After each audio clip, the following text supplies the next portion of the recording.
Hello everyone. तो आज हम ब्लॉग शूट करने आए हैं भाई DJI Action 5 Pro से। तो देखते हैं इसका क्वालिटी है, इसका ब्लॉगिंग कैसा होता है। इसका अंदर जब पहले इसको टिकट कटाना पड़ेगा, उसके बाद हम देखते हैं इसका परफेक्ट लुक कैसा आता है। तो चलिए पहले हम लोग अपना मोबाइल जमा करते हैं, उसके बाद इसी के राइट साइड में ही आपको मिल जाता है टिकट काउंटर, जहाँ पे आपको कैमरा का टिकट आपको मिल जाएगा। और ये रहा ब्रो कैमरा का टिकट प्राइस 100 रुपया, 300 रुपया। आपको बहुत ज़्यादा ही वीडियोग्राफी करना है तो 500 रुपये लगता है। और कुछ उस दिन ज़्यादा ही रास्ता जिस दिन हम गए थे। और जाने के बाद हम उनसे पूछ रहे थे कि सर जी बताइए, अंदर हम बहुत सारे लोगों का हाथ में मोबाइल देखते हैं, इसका कोई प्रोसीजर है?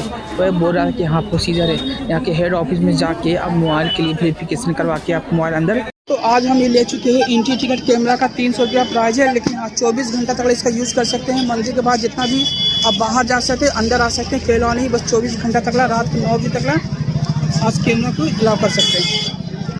तो फाइनली इस टिकट को अपने पास बहुत अच्छे से संभाल कर रखना है। अगर थोड़ा सा भी फट जाएगा ना तो इनवैलिड हो जाएगा, इसके फिर वापस आप इसे लेकर अंदर नहीं जा सकते हो।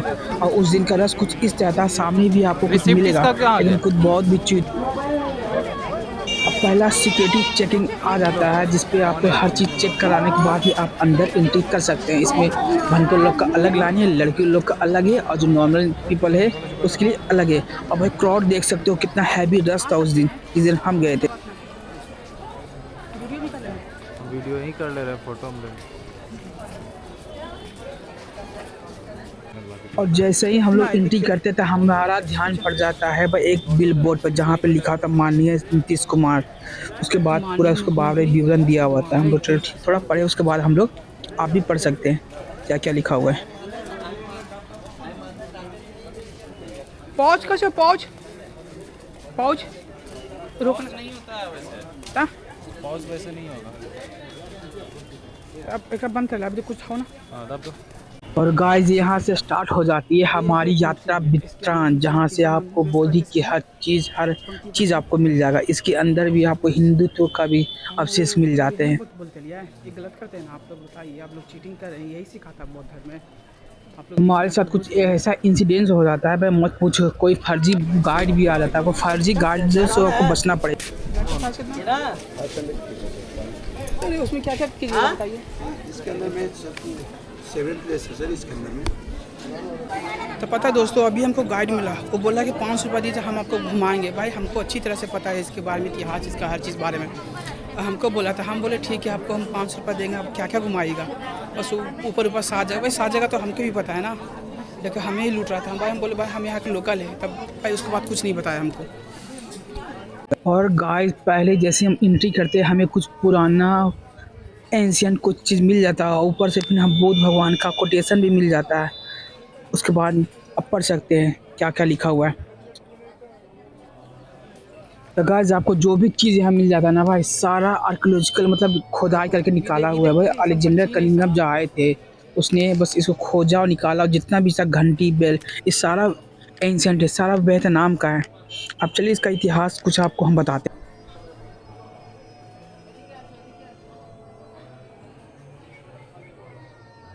तो दोस्तों आज हम आपको ले चलते हैं 2500 साल पीछे, एक ऐसी राजकुमार की कहानी में जिसके पास सुख, वैभव और सत्ता सब कुछ था। ऐसा आराम की ज़िंदगी था, लेकिन फिर भी उसने मन में एक प्रश्न था, यदि सब कुछ है तो फिर दुख क्यों है। यह कहानी है राजकुमार सिद्धार्थ गौतम की। आगे चलकर बने भगवान बुद्ध। इसके आगे बहुत ही बड़ी तपस्या थी। लगभग 567 ईसा पूर्व, लगभग 573 ईसा पूर्व कपिलवस्तु राज में राजा चित्रदोहन और रानी माया देवी के घर एक राजकुमार जन्म हुआ था, जो कि बहुत ही सुंदर था। जन्म के समय ऋषि ने एक भविष्यवाणी की थी, यह बालक या तो महान सम्राट बनेगा या फिर संसार को त्याग कर मार्ग दिखाने वाले सन्यासी या साधु बन जाएगा। ये बात सुन के ना उसके जो मम्मी और पापा थे वो बहुत डर गए थे, और वो नहीं चाहते थे उसका एक पुत्र है जो सन्यासी और साधु बन जाए। हर माँ बाप यही चाहते हैं कि उसका बेटा बड़ा होकर एक अच्छे राजकुमार और अच्छा योग्य शासक बने। राजा ने सिद्धार्थ को दूर रखने के हर प्रयास किया। सुंदर महल किया, संगीत, नृत्य, विलासित, कभी बीमारी, बुढ़ापा या मृत्यु दिखाई नहीं दी गई। भाई उसके सामने हर वैभव चीज़ रखा गया जिससे उसका दुख ना हो। सिद्धार्थ की शादी यशोधरा से हुई और उसका एक पुत्र भी हुआ था जिसका नाम था राहुल। लेकिन मन उसका फिर भी आसान था। एक दिन सिद्धार्थ अपने महल से बाहर निकले थे भ्रमण के लिए। देखा कि मेरे महल के बाहर लोग कैसे रहते थे। जब रास्ते में जब चले रहे थे तो उसे एक बूढ़ा व्यक्ति मिला। क्या उसने अपने जो रथ वाले चैरियट था उससे पूछा, क्या हर कोई बूढ़ा होता है? एक बीमार व्यक्ति, क्या रोगी से कोई नहीं बचता? तीसरा मिलता है एक मित्र शरीर, क्या मृत्यु निश्चित है? फिर एक सन्यासी, यदि दुख है शांति का मार्ग भी होगा। यही से सिद्धार्थ का जीवन बदल गया। यही चार चीज़ बहुत ही उसका जिंदगी का एक दुखमय था। तो दोस्तों इस प्रतिमा में आप देखेंगे कि भगवान बुद्धा का दायां हाथ पृथ्वी को स्पर्श कर रहा है और बायां हाथ ध्यान मुद्रा में गोद में रखे हुए हैं। इस मुद्रा को कहा जाता है भूमि स्पर्श मुद्रा। जब बुद्धा ध्यान में लीन थे तब मर, अज्ञान, मोह और अहंकार का प्रतीक ने उन्हें विचलित करने का प्रयास किया। तब बुद्धा ने धरती माता को साक्षी बनाया और कहा, उन्होंने अनगिनत जन्में पूर्ण कर्म किए हैं। धरती माता कांप उठी और उसी क्षण अज्ञान पर ज्ञान की विजय हुई। तब महाबोधि मंदिर के अंदर यह प्रतिमा गुप्ता काल की मानी जाती है, यानी लगभग 5वीं से 6वीं शताब्दी ईसा पूर्व। आज से करीब मानो 1400 से 15 साल पुरानी ये प्रतिमा है। यह प्रतिमा काले पत्थर यानी बेसाल से बनी है। चेहरे की शांति और आधी झुकी आंखें, अध्यान मग्न भाव। इसे भारत के सबसे सुंदर बुद्ध प्रतिमाओं में से गिना जाता है। प्रतिमा के पीछे आप देखेंगे बहुत वृक्ष की पत्तियां उभार की गई है जो ज्ञान प्राप्ति के प्रतीक है। और माना जाता है महाबोधि मंदिर का मूल निर्माण सम्राट अशोका ने करवाया था। 3री शताब्दी ईसा पूर्व, लगभग 250 ईसा पूर्व पहले की बात है। सोच लो, अशोका कलिंगा युद्ध के बाद बौद्ध धर्म से बहुत प्रभावित हुए और उन्होंने बोध गया को एक पवित्र तीर्थ के रूप में विकसित किए। समय के साथ मंदिर नष्ट हुआ, लेकिन गुप्ता काल में इसका पुनः निर्माण हुआ और बाद में ब्रिटिश काल में इसका संरक्षण किया गया। आज जो महाबोधि मंदिर हम देखते हैं वह यूनेस्को विश्व धरोहर स्थल है। अब यहाँ के आपको पता चल जाएगा कि दुनिया भर से बहुत श्रद्धालु यहाँ ध्यान करने आते हैं। यहाँ हमें सिखाती है शांति बाहर से नहीं भीतर से मिलती है, ज्ञान तलवार से नहीं ध्यान से मिलता है। अब भूमि स्पर्श मुद्रा यह संदेश देती है कि जब मन अडिग हो तो पूरी पृथ्वी भी साक्षी बन जाती है। तो दोस्तों महाबोधि मंदिर की यह प्रतिमा उस क्षण की साक्षी है जब एक मनुष्य ने स्वयं को जीतकर पूरी मानवता को मार्ग को दिखाया। अब आप जब भी यहाँ पे आते हैं तो अब हर जगह भूमि स्पर्श मुद्रा आपको रेलिक स्तूपा भी आपको नजर आ जाएगा और अंदर भी नजर आ जाएगा। उधर कर सकते इधर कर सकते उधर खाली नहीं करना। कुछ ऐसे जाना पिछला बार इसमें कमर यहाँ पर फूल था फूल। हाँ इस पर चेंज कर दिया, इसमें कभी तेल वाला सिस्टम कर दिया। नहीं जैसा पूजा होता है वैसा करना है। हाँ। अभी पूजा चल रहा है ये वाला। इसका फोटो ले लो। ले तो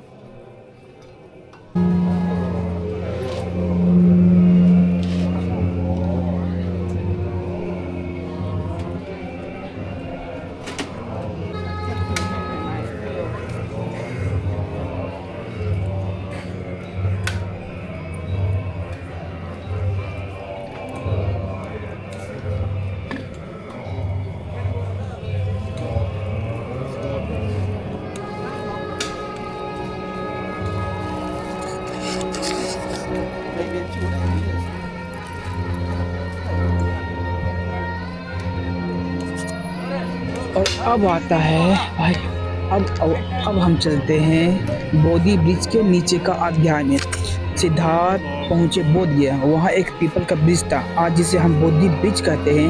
उन्होंने संकल्प ले लिया था, जब तक सत्य नहीं मिलेगा मैं इस स्थान से नहीं उठूंगा, चाहे जो कुछ भी हो जाए। पूरी रात ध्यान किया। मन के सभी विकार, लोभ, भय, मोह, अहंकार धीरे धीरे शांत होने लगे थे। उसी के बाद बैसाखी पूर्णिमा का सुबह सूर्य की पहली किरण के साथ सिद्धार्थ को बोध की ज्ञान प्राप्त हुआ। वह अब सिद्धार्था नहीं रहे थे और वह बन चुके थे भगवान बुद्ध अर्थात जागृत व्यक्ति। बौद्ध भगवान ने हमें सिखाता है दुख का कारण है तृष्णा, शांति का मार्ग है मध्यम मार्ग, करुणा, अहिंसा और ध्यान ही जीवन है। बोध गया का वह ब्रिज आज भी खड़ा है, साक्षी है उस क्षण का जब एक मनुष्य ने स्वयं को जाना लिया, बुद्धाम शरणम गच्छामि।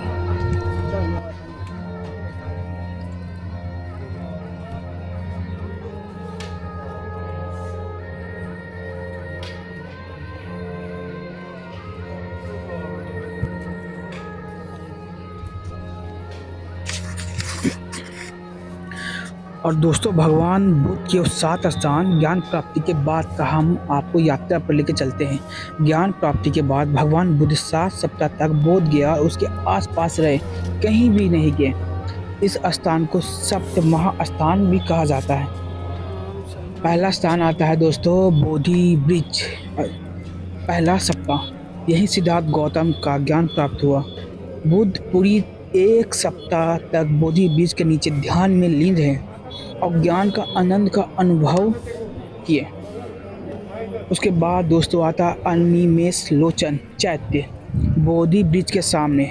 यहाँ उसने दूसरा सप्ताह बिताए थे। बुद्धा ने बिना पल के झपकाए बोधि वृक्ष की ओर देखा। यह स्थान कृतज्ञ और श्रद्धा का प्रतीक माना जाता है।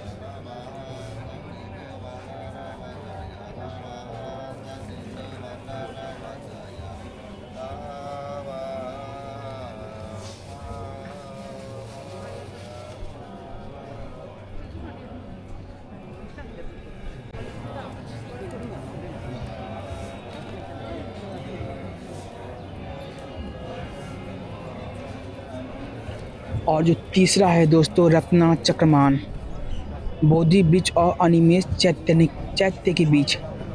यहाँ बुद्ध चलते हुए ध्यान वॉकिंग मेडिटेशन करते थे। आज भी यहाँ पत्थरों पर कमल चिन्ह बने हुए। जब भी भगवान बुद्ध उस रास्ता से चलते थे बस उसका जो पाँव का जो निचला का जो नीचे का जो पाँव था उसमें कमल के चिन्ह बन जाते थे।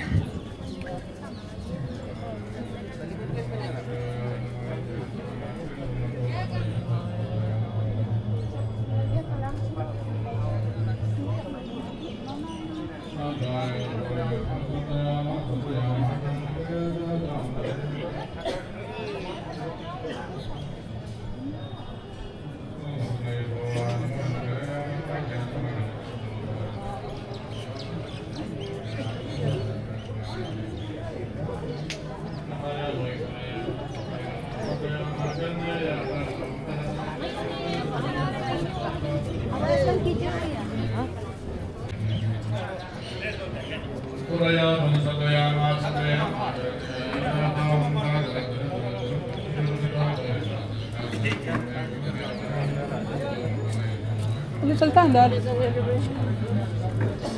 अंदर आना। अच्छा ये पुल आती है एक अंदर बहुत आती है। एक वहाँ मंदिर है निकल के ऐसे चल जाओ। इसके अंदर पता कच्ची है। अरे वहाँ पे ओरिजिनल का थोड़ा दिखाया भी निकली इसको ओरिजिनल वहाँ पता है कहाँ पे है वो दिखाए नहीं। वहाँ पर कहाँ पे यहाँ कर रहा था इलाका है नॉर्मली खड़े होकर बनाते हैं।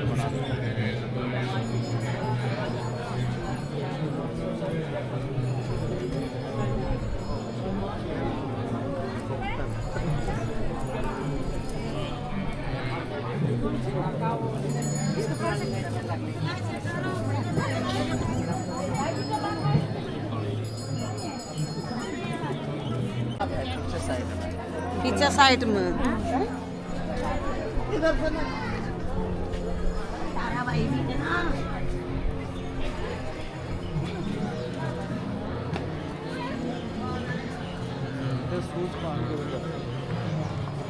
हाँ हाँ चल आगे से आगे से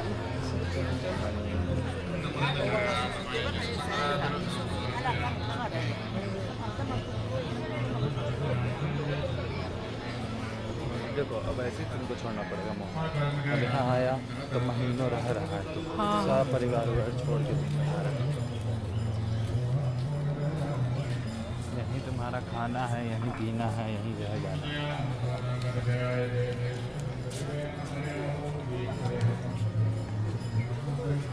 सुबह खाना खाया फिर दिन भर किताब पढ़ने का मन करता है। हाँ, ऐसे होता है। अंदर नहीं जाओ।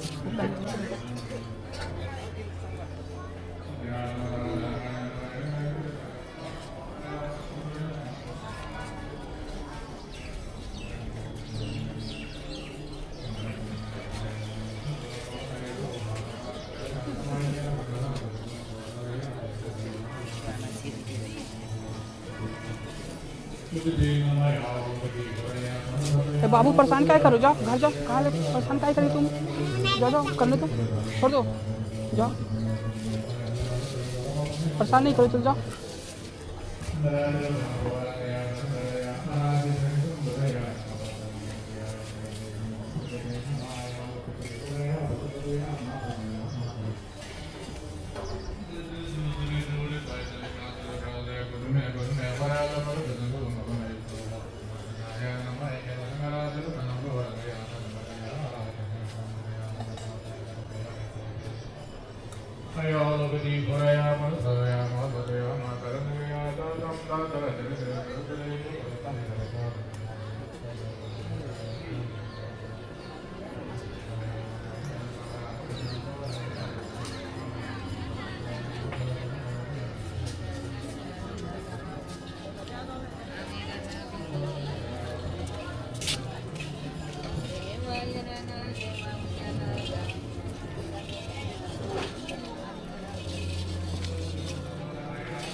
और चौथा है दोस्तों रत्नागर। चौथा सप्ताह। इस स्थान पर बुद्ध ने अभिधम्मा उच्चतम धर्म ज्ञान पर गहन चिंतन किया। अब पचमा आता है वह आजपाल निग्रोध ब्रिज। यहाँ बुद्धा ने अहंकार और जाति भेद से जुड़े प्रश्नों का उत्तर दिया और बताया मनुष्य कर्म से महान बनता है, जन्म से नहीं। और छठा आता है दोस्तों मुचलिंदा सरोवर। तेज वर्ष आंधी के समय नागाराज मुचलिंदा ने अपने फन से बुद्धा की रक्षा की और यह संरचना और करुणा के प्रतीक माना जाता है।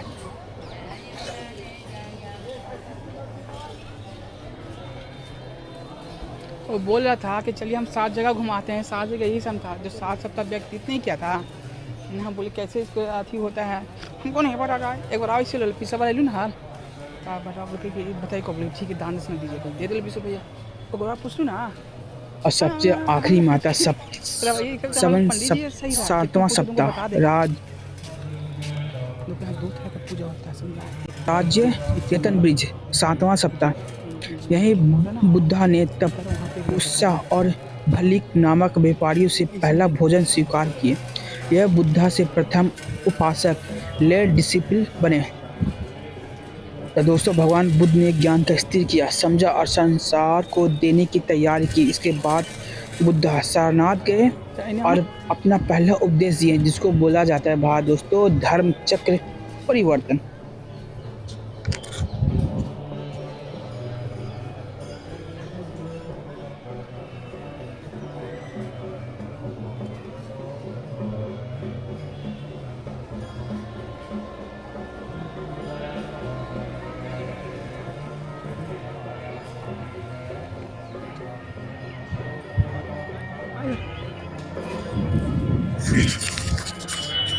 और मंदिर के अंदर आते ही आपको बहुत सारे छोटे छोटे स्तूप मिलेंगे और आपको देख आश्चर्य भी होता होगा कि आखिर ये है क्या।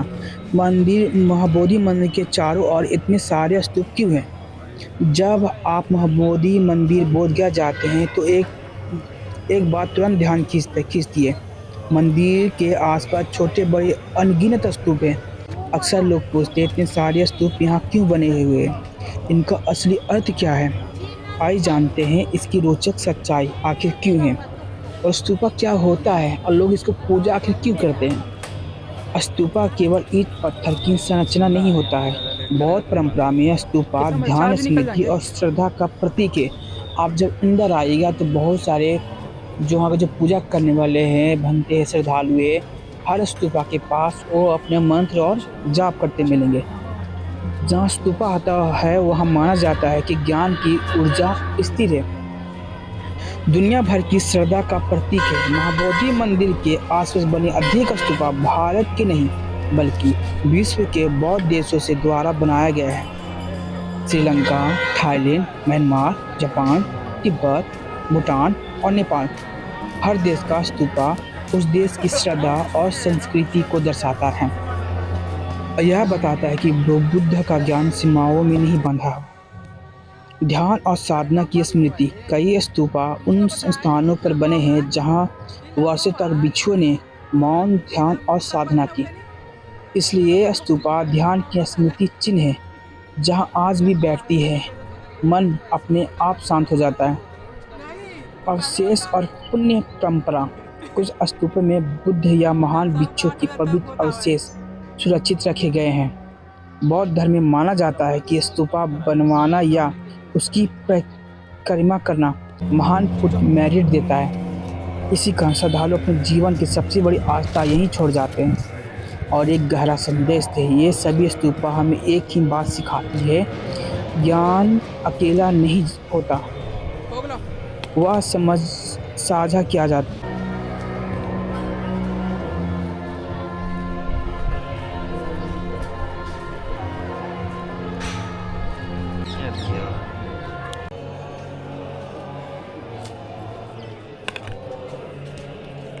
यूज करते नहीं यार। अभी तोरा घींचल ना भीतर हमको पता ही नहीं था, हमको लगा साला मोटा स्टिक आता है।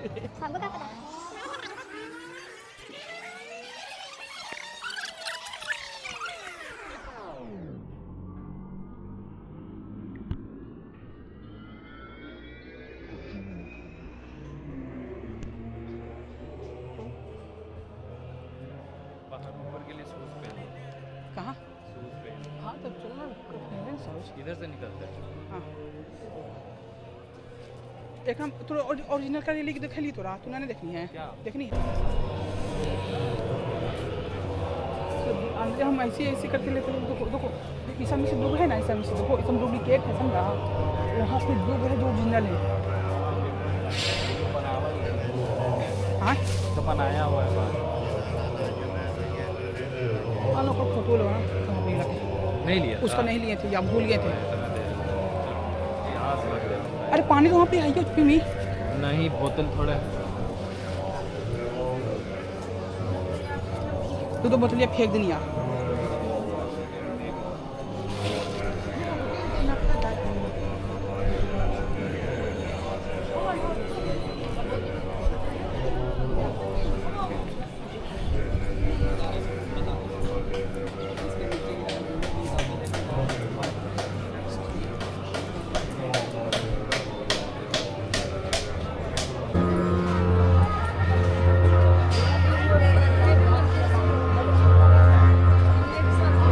हो गया।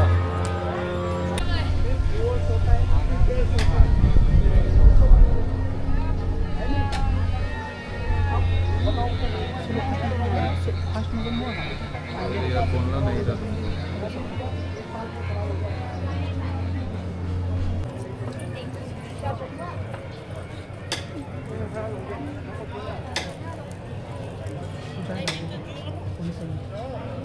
एक बार तू जाने का भाई मुझे मार नहीं पूछता जो पहुँच कर हम जाएगा।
Cần ca dịp ban đầu phát nguyện văn đạo tứ hành bẩm hạnh và xin gánh cõi trời đau xương thể con xin nghe như có ba việc cùng thẳng thẳng hơn các vị trời xin trước đó là thọ làm 6 वर्ष की कठोर तपस्या के बाद सिद्धार्थ गौतम का शरीर अत्यंत दुर्बल हो चुका था।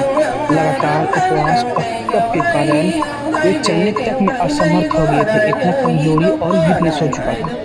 एक दिन निरंजना नदी के तट पर वे ध्यान मग्न थे, लेकिन कमजोरी के कारण नदी में गिर पड़े। उसी समय पास के गांव की एक साधारण लेकिन श्रद्धालु व्यक्ति सुजाता वहां पहुंची। सुजाना ने मन्नत मांगी थी, यदि उसे पुत्र प्राप्त होगा तो वह इस पीपल के बीज के नीचे खीर चढ़ाएगी। जब उसकी मन्नत पूरी हुई तो वह दूध और चावल से बनी खीर और सोने के कटोरा में लेकर आई। उसने सिद्धार्थ को देखा, दुर्बल, शांत और तेजस्वी। सुजाता ने उन्हें सम्मानपूर्वक खीर अर्पित की और कहा, हे महापुरुष, यह खीर स्वीकार करें।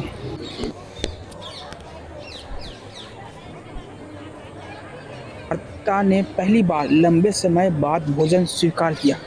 खीर ग्रहण करते ही उनके शरीर में नई ऊर्जा का संचार हुआ, मानो अंदर से बहुत सारा एनर्जी, अंदर से ताकत उसे महसूस किया। यही वह क्षण था जब उन्होंने अनुभव किया, न अत्यधिक कष्ट से सत्य नहीं मिलता। यहीं से जन्म हुआ मध्यम मार्ग का विचार।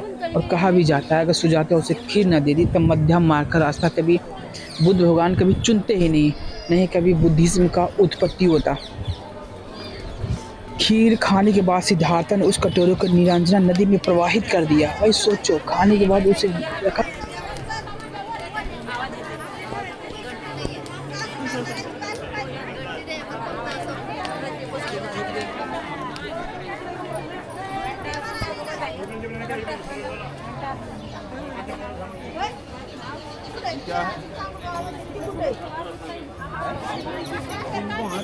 कस के मार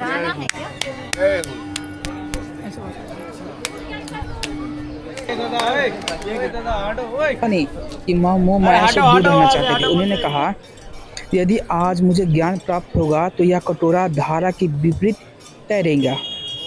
और आश्चर्य की बात यह भी है, कटोरा धारा के विपरीत बहने लगा। यह घटना ज्ञान प्राप्ति का शुभ संकेत मानी जाती है।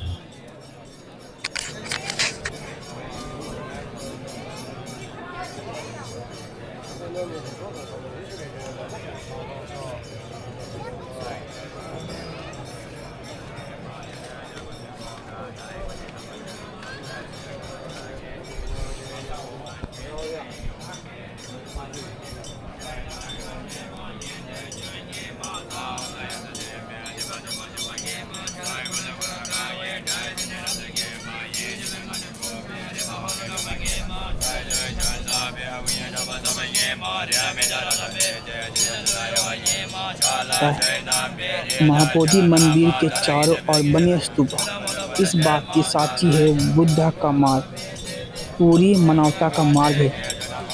महाबोधि मंदिर के चारों ओर बने स्तूप बुद्धा के ज्ञान में विश्व के श्रद्धा को दर्शाता है।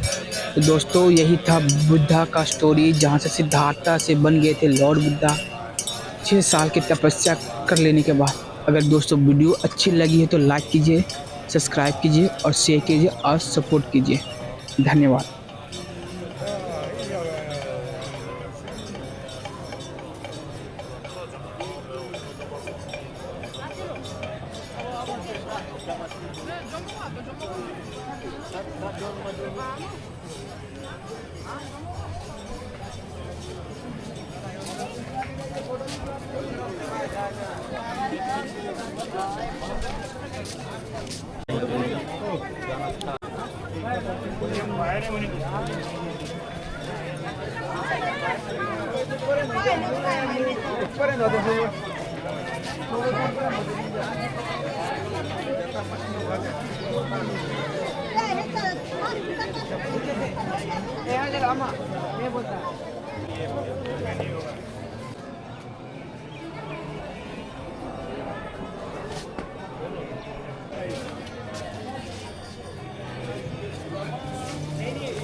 देख जो बाहर जो मिलता है ना, जो सब लेता है ना, तो कैसी रखे पड़ता है, समझा? कोई फायदा नहीं है। अब समझ में पैसा बर्बादी है। हम 200 लेना पागल है, कहाँ को लेने झूठ मूठ करे देना पास बोले